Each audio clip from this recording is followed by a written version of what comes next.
Hello my dear students, सब कैसे हैं। तो आज की इस वीडियो में मैं आपके साथ एक new topic hydrocarbons and their derivative, ये एक न्यू टॉपिक है चैप्टर 4, जिसका ये 4.1 एक्सरसाइज हैं या टॉपिक हैं जो आज की इस वीडियो में मैं डिस्कस करने वाला हूँ। अभी तक आपने मेरे YouTube channel chemistry with Rahul Kumar को सब्सक्राइब, लाइक, कमेंट नहीं किया है तो लाजमी से कर दें और अपने फ्रेंड्स के साथ इस वीडियो को लाजमी से शेयर करना और सब्सक्राइब लाजमी से करना है, क्योंकि आने वाली जो भी वीडियो होगी वो सबसे पहले आपको मिलेगी और बेल नोटिफिकेशन को लाजमी से प्रेस कर देना है।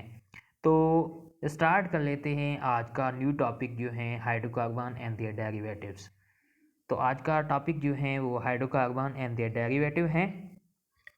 ऑर्गेनिक कंपाउंड्स जो मेनली किसके बने होते हैं, कार्बन और हाइड्रोजन के बने होते हैं, कार्बन और हाइड्रोजन के बने होते हैं। और सर्टेन दूसरे एलिमेंट्स भी होते हैं जैसे कि ऑक्सीजन, नाइट्रोजन, सल्फर, हेलोजन, ये प्रेजेंट होते हैं स्ट्रक्चर के अंदर। और कार्बन और हाइड्रोजन की जब हम कोई भी चेन बना लेते हैं, कोई भी स्ट्रक्चर बना लेते हैं, तो उसके अंदर ये ऑर्गेनिक कंपाउंड्स जो मेनली कार्बन और हाइड्रोजन के ही बने होते हैं। और कुछ दूसरे एलिमेंट्स भी होते हैं, उनसे भी क्या बनते हैं, ऑर्गेनिक कंपाउंड्स बन सकते हैं। ऑर्गेनिक कंपाउंड्स जो मेनली कार्बन और हाइड्रोजन के बने होते हैं। और कुछ दूसरे एलिमेंट्स भी होते हैं जैसे कि oxygen, nitrogen, sulphur, oxygen, halogen, ये भी स्ट्रक्चर के अंदर प्रेजेंट होते हैं। Wide range of the organic compound, wide range होती है ऑर्गेनिक कंपाउंड्स की, are the derivative of hydrocarbon. Derivative of hydrocarbons जो फॉर्म्ड होते हैं by substituting, derivative of hydrocarbons जो फॉर्म्ड होते हैं वो किससे, एक या एक से ज़्यादा हाइड्रोजन एटम्स क्या होंगे, सब्सटीट्यूट होंगे। सब्सटीट्यूट होने का मतलब ये होता है कि एक एटम जो है दूसरे की पोजीशन लेगा। अब ये देखें कि 1 यहाँ पे है और 1 यहाँ पे है, तो ये इसकी पोजीशन लेगा और ये इसकी पोजीशन लेगा। ये 1 जो है यहाँ पे जाएगा और ये 1 जो है यहाँ पे जाएगा। इस तरीके से ये होता है। सब्सटीट्यूट होने का मतलब ये होता है, ये 1 यहाँ पे जाएगा और ये 1 यहाँ पे जाएगा, इस तरीके से। अब देखें कि मिसाल के तौर पर हाइड्रोजन क्या होता है, सब्सटीट्यूट होता है। ये हाइड्रोजन यहाँ पे, ये कार्बन और हाइड्रोजन, ये हाइड्रोजन जो है सब्सटीट्यूट होता है। इसकी पोजीशन पे क्या आएगा, हेटेरो एटम आएगा या ग्रुप ऑफ एटम आएगा। दीज डेरिवेटिव, ये जो डेरिवेटिव होते हैं इनको डिस्टेनिगाइज्ड किया गया है bye there unique structure. Derivatives हैं, उन्हें डिस्टेनिगाइज्ड किया गया है यूनिक स्ट्रक्चर के अंदर।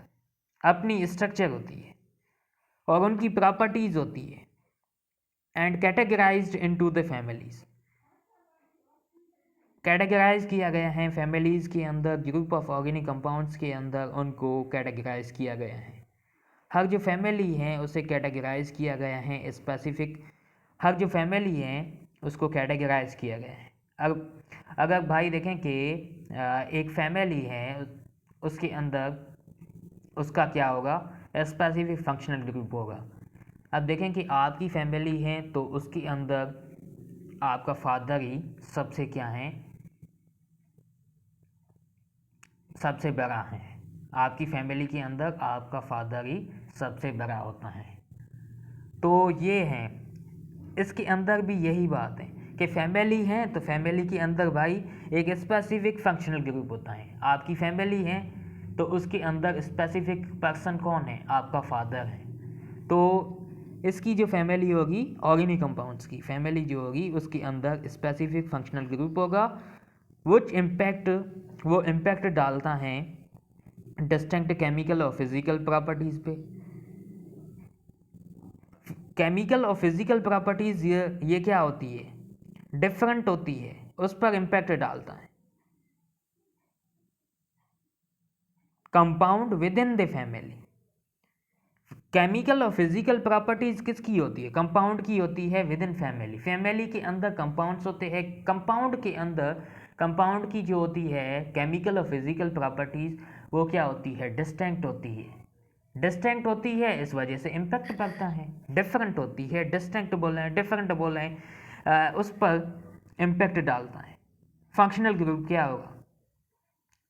फंक्शनल ग्रुप भी इम्पैक्ट डालता है। किस पर इम्पैक्ट डालता है भाई? इम्पैक्ट डालता है, एक तो फंक्शनल ग्रुप चेंज होगा तो उससे क्या होगा? केमिकल और फिजिकल प्रॉपर्टीज कंपाउंड की चेंज होगी फैमिली के अंदर। कुछ सर्टेन हाइड्रोकार्बन्स की फैमिलीज हैं जो टेबल के अंदर भी दी गई हैं। पहले ये हम टेबल देख लेते हैं कि फंक्शनल ग्रुप जो हैं स्पेसिफिक ग्रुप ऑफ एटम होता है और वो जो रेस्पॉन्सिबल होता है कैरेक्टरिस्टिक उसके अंदर केमिकल रिएक्शंस होते हैं, प्रॉपर्टीज ऑफ ऑर्गेनिक कंपाउंड। अब देखें कि फंक्शनल ग्रुप जो स्पेसिफिक ग्रुप ऑफ एटम होता है वो रेस्पॉन्सिबल होता है characteristic chemical reaction and properties of organic compound. ये तो बात हो गई क्लियर कि केमिकल रिएक्शन होता है उसके अंदर प्रॉपर्टीज़ होंगी ऑर्गेनिक कंपाउंड्स की। ऑर्गेनिक कंपाउंड जो उसको कैटेगराइज किया गया है various groups based on presence and the nature of functional group. Organic compounds को कैटेगराइज किया गया है various groups based on presence and nature of functional group. Organic compounds को वेरियस ग्रुप्स के अंदर डिवाइड किया गया है किसके बेस पर? Presence and nature of functional group. Functional group जो हैं वो प्रेजेंट होना चाहिए। फंक्शनल ग्रुप के बेस पर ऑर्गेनिक कंपाउंड्स को वेरियस ग्रुप्स के अंदर डिवाइड किया गया है। ये बात क्लियर हो गई। अब देखते हैं नीचे वाला जो टेबल है, कुछ फैमिलीज हैं उसके नेम्स भी दिए गए हैं जो आप खुद देख लेना। मैं कुछ आपको बता देता हूँ। ये जो हैं ये नंबर्स हैं किसके? चेन के नंबर्स हैं। चेन की भाई कैसे नंबर्स हैं? Numbers of carbon atom in chain. Carbon atom की चेन है ए कार्बन, तो भाई उसे हम मीथ बोलेंगे। मीथ क्या है? प्रीफिक्स हैं। और एन इन वाइन बोलें YNE। तो ये क्या है? ANE ENE YNE। ये जो हैं ये सफिक्स हैं। ये क्या हैं? ये प्रीफिक्स हैं। ये ANE ENE YNE ये क्या है? सफिक्स हैं, ये प्रीफिक्स हैं। तो अब बात आती है कि भाई जिसके अंदर कार्बन 1 है उसे हम मीथेन बोलेंगे, कार्बन 2 है तो उसको हम ईथेन बोलेंगे, कार्बन 3 है तो उसे हम प्रोपेन बोलेंगे। और अब आ जाती है दूसरी फैमिली पे जिसके अंदर इसके अंदर फर्स्ट वाला तो नहीं है, सेकंड वाला है। तो सेकंड वाले को हम क्या बोलेंगे? ईथीन बोलेंगे। और उसके बाद थर्ड वाले को हम प्रोपीन बोलेंगे। अब आ जाती है तीसरी फैमिली पे। तीसरी फैमिली जो है वो अल्काइन है YNE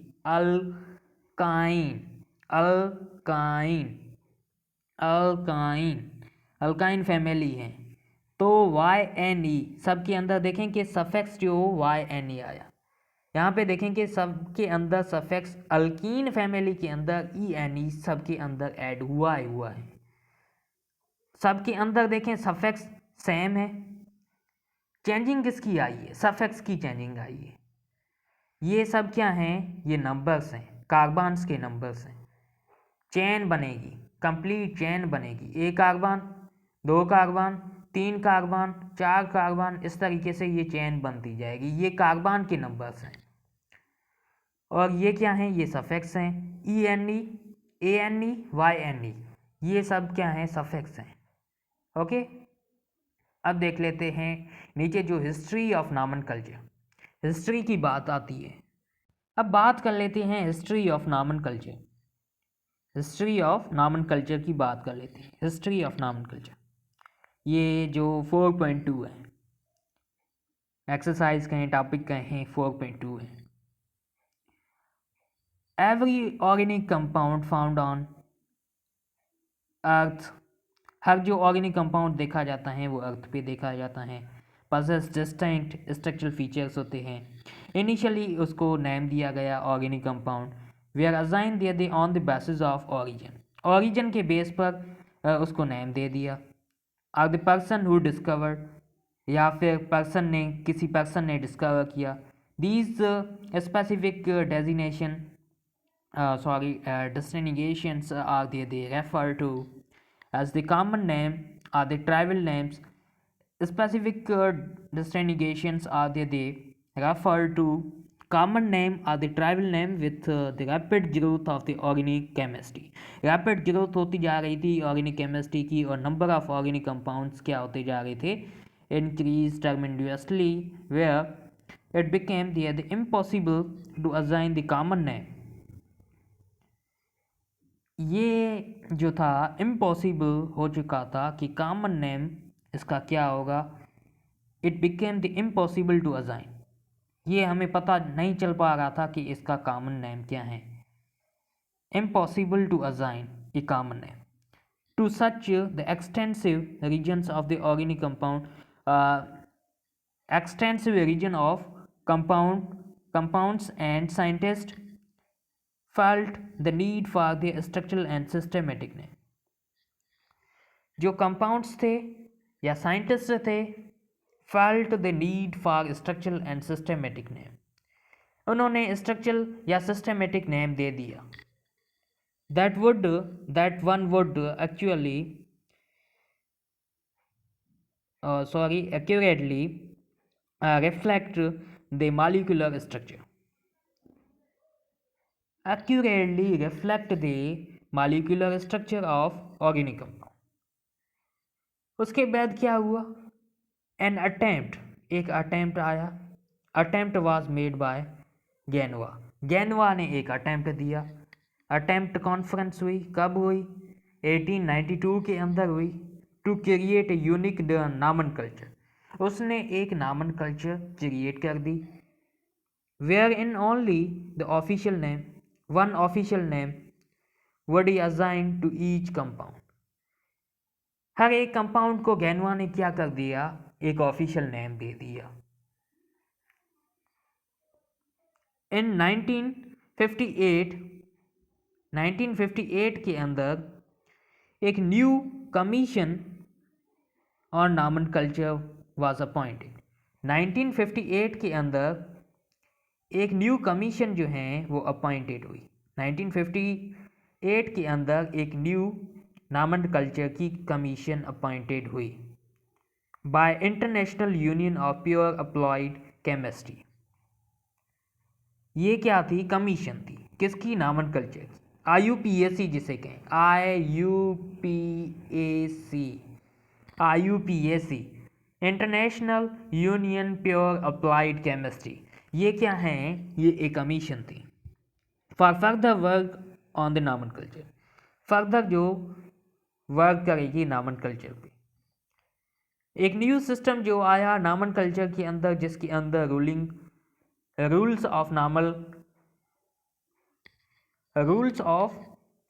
रूल्स जो थे वो इसके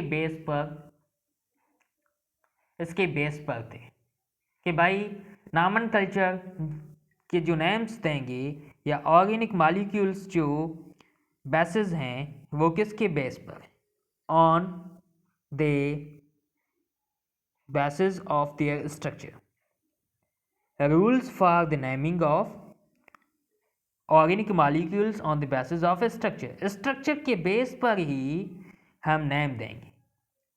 ऑर्गेनिक मॉलिक्यूल्स जो हैं उसका रूल था कि भाई हम स्ट्रक्चर के बेस पर नेम देंगे।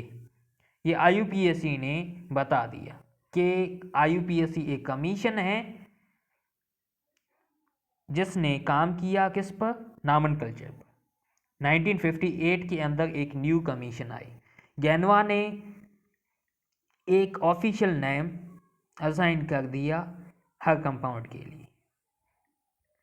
उसके बाद latest update on the IUPAC system of the nomenclature of the organic compound were recommended in 2K13। Latest update जो IUPAC system of nomenclature of the organic compound वो रिकमेंडेड कब की गई, 2K13 के अंदर अपडेट की गई या रिकमेंडेड की गई। तो भाई ये तो बात आ गई कि नेम्स जो देंगे वो किसके बेस पर देंगे, naming of the organic compound on the basis of structure के बेस पर ये हम नेम देंगे। अब IUPAC सिस्टम को हम देख लेते हैं। द सिस्टेमेटिक और स्पेसिफिक, फिर से देख लेते हैं, दिखने में नहीं आ रहा था। द सिस्टेमेटिक और scientific system for the naming of the organic compound is here they referred as the IUPAC method। एक सिस्टमेटिक और साइंटिफिक सिस्टम था for naming of organic compound.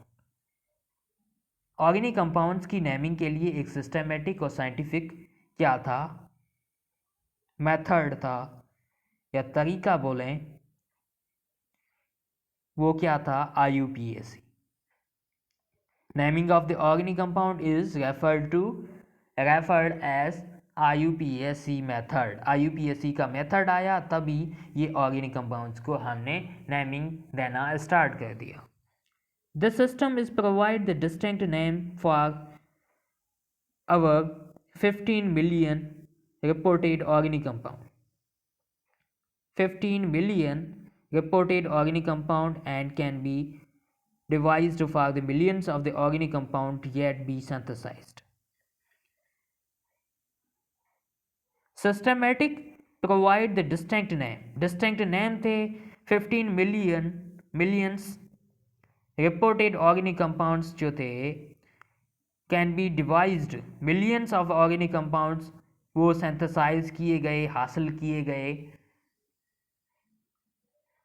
उसके बाद देखते हैं IUPAC का मेथड कंसीडर किया गया agreement of the organic atom, agreement of the carbon atom. IUPAC method considers the agreement of carbon atoms. IUPAC method को कंसीडर किया गया, एग्रीमेंट हो गई किसके साथ, कार्बन एटम के साथ। Types and position of functional groups. अब तो बात आती है कि कार्बन एटम और types and position of functional group, types और फंक्शनल ग्रुप की पोजीशन की बात आई। And other distinctive features of the compound generate in standard name. तो टाइप्स ऑफ पोजीशन जो फंक्शनल ग्रुप की होगी वो क्या होगी, डिफरेंट उनके क्या होंगे, डिफरेंट फीचर्स होंगे, वो डिफरेंट तरीक़ों से क्या होगी, फंक्शनल ग्रुप्स जो हैं वो डिफरेंट वे से अटैच होंगे, डिफरेंट तो क्या होंगे, डिफरेंट फीचर्स होंगे किसकी, कंपाउंड के, जो स्टैंडर्ड नेम आएगा, जनरेट स्टैंडर्ड नेम आएगा एक। तो स्टैंडर्ड नेम किसने बताया कि भाई IUPAC सिस्टम आया, इस वजह से स्टैंडर्ड हम नेम दे सकते हैं किसी भी कंपाउंड को। डिस्टिंक्ट फीचर्स हैं कंपाउंड के, distinct feature of the organic compound to generate standard name. Different features हैं कंपाउंड के, तभी हम एक स्टैंडर्ड नेम देते हैं कि भाई एक देखें कि एक चेन है, इसके अंदर डिस्टिंक्ट और डिफरेंट फीचर्स हैं, क्लोरीन ऐड हो गया और नाइट्रोजन ऐड हो गया, तो इसको भाई हम नेम किस तरीके से देना है हमें तो कुछ पता ही नहीं है। तो ये स्टैंडर्ड नेमिंग के बारे में IUPAC सिस्टम आया तभी हमने पता चला कि इस तरीके से ये स्टैंडर्ड नेम देना है। ये डिस्टिंक्ट क्या हो गए, डिस्टिंक्ट फीचर हो गए किसी भी कंपाउंड के। General rules of IUPAC method for the naming organic compound as the following. IUPAC के कुछ रूल्स हैं, कुछ मेथड्स हैं जो नेम हम किस तरीके से ऑर्गेनिक कंपाउंड्स को दे सकते हैं। तो फर्स्ट जो है आइडेंटिफाई। पहले तो हमें आइडेंटिफाई करना है कि longest unbroken chain within the molecule which will act as a parent chain. पहले तो हमें longest chain unbroken carbon chain होनी चाहिए within the molecule which will act as a parent chain होनी चाहिए, लॉन्गेस्ट होनी चाहिए, unbroken होनी चाहिए और उसके अंदर मॉलिक्यूल्स होने चाहिए, act as a parent chain होनी चाहिए। ये चीज़ें आपको याद रखनी है। उसके बाद सेकंड जो रूल है, allocate the numerical destinations to the carbon atoms within the parent chain to the terminal side which functional group is near. Allocate the numerical destinations to the carbon atom। जो numerical डिस्टिंगेट जो हम करेंगे carbon atom को with in the parent chain के अंदर, वो terminal side होगी, जो फंक्शनल ग्रुप के क्या होगी, नियर होगी। अब थर्ड रूल आता है identify the substituents and the name them using the prefix. पहले तो हमें आइडेंटिफाई करना है सब्स्टिट्यूएंट्स को, आइडेंटिफाई किसको करना है, सब्स्टिट्यूएंट्स को, और name them using the prefix such as a methyl, ethyl. उसके बाद हम प्रीफिक्स कौन से, मिथाइल हो गया, इथाइल हो गया, मीथोऑक्सी हो गया, क्लोरो हो गया, ब्रोमो हो गया, ETC। ये सारे क्या हैं, प्रीफिक्स हैं, ETC। The mention their the position in the longest carbon chain. ये जो लॉन्गेस्ट चेन होगी कार्बन की, उसके लिए हम प्रीफिक्स यूज़ करेंगे। पहले तो हमें सब्स्टिट्यूएंट, उसके बाद प्रीफिक्स मिथाइल हो गया, इथाइल हो गया, मीथोऑक्सी हो गया, क्लोरो हो गया, ब्रोमो हो गया, ये क्या हैं, सारे हो गए, प्रीफिक्स हो गए। अब तो बात आती है फोर्थ रूल की, जिसके अंदर फोर्थ रूल ये कहता है if any functional group present in the molecule, कोई भी फंक्शनल ग्रुप मॉलिक्यूल के अंदर मौजूद होता है, नेम देना है बाय यूजिंग एप्रोप्रिएट सफिक्स।